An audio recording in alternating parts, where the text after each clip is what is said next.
বেরমজুরে ফের উত্তেজনায় বা জনরোষের শিকার আরও এক তৃণমূল নেতা। হলধর আড়ি নামে এক তৃণমূল নেতার বাড়ি সংলগ্ন খড়ের গাদায় আগুন লাগিয়ে দেওয়া হয় এবং তারা কি বলছেন একটু শুনে নেবো। ওটা আপনাদের ছিল খড়ের গাদা? হ্যাঁ আমাদের ছিল। কি হয়েছিল? কি হয়েছিল বলতে পারবো না, সকালবেলা গরু বার করতে গিয়ে দেখি আগুন লেগেছে। কারা করলো সেটা বলতে পারবো না, হয়তো আগের আমাদের যারা নেতৃত্বে ছিল তাদের জনরোষের শিকার আমাদের হতে হয়েছে।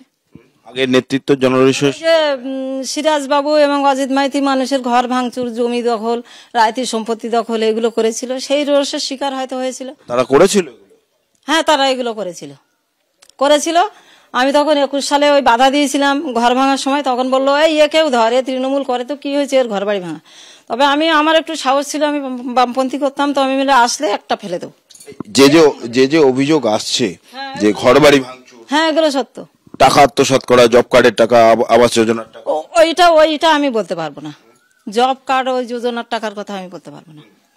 মারধর করতে, লোকজনকে মারধর করতে দেখিনি, তবে এইভাবে জমি দখল হয়েছে এটা আমিও প্রতিবাদ করেছি যে রায়তির সম্পত্তি এইভাবে দখল করা উচিত হয়নি।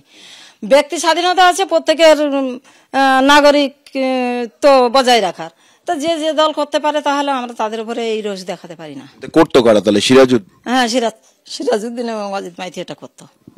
মারধর করতো অন্য দলের? মারধর করতো না, জমি টমি নিয়েছে এটা দেখেছি। আর আমি এমনিতে আশাকর্মী, তো আমি বিভিন্ন ক্যাম্পে ডিউটি করে বেড়াই, আমি অতটা গ্রামের খবর বলতে পারবো না। তাহলে আপনারা জনরোষের শিকার হলেন? ওই যে আমার স্বামীকে কালকে জোর করে ওই যে অঞ্চল সভাপতি করে দিয়েছে, উনি আমাদের এই পরিবারটা 98 সাল থেকে আমাদের কংগ্রেসি পরিবার, এরা কংগ্রেসি করে থাকে। 32 বছর ধরে আমাদের রায়তির সম্পত্তি সিপিএম এর দখলে ছিল, সেটা মোটামুটি কাগজপত্র বের করার পরে ওরা ছেড়ে দিয়েছে।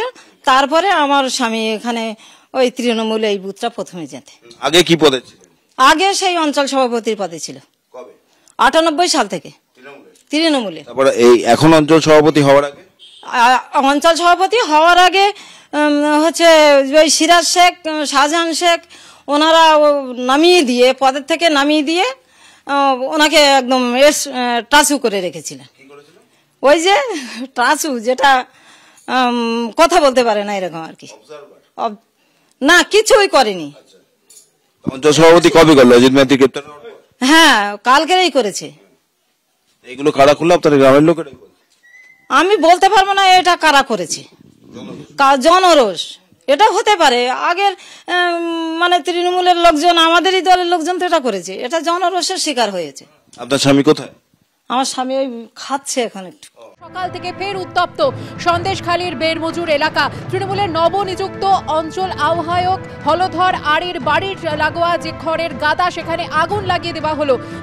ধৃত তৃণমূল নেতা অজিত মাইতির বাড়ির কাছেই বাড়ি এই হলধর আড়ির, সেই ছবি আপনারা দেখতে পাচ্ছেন।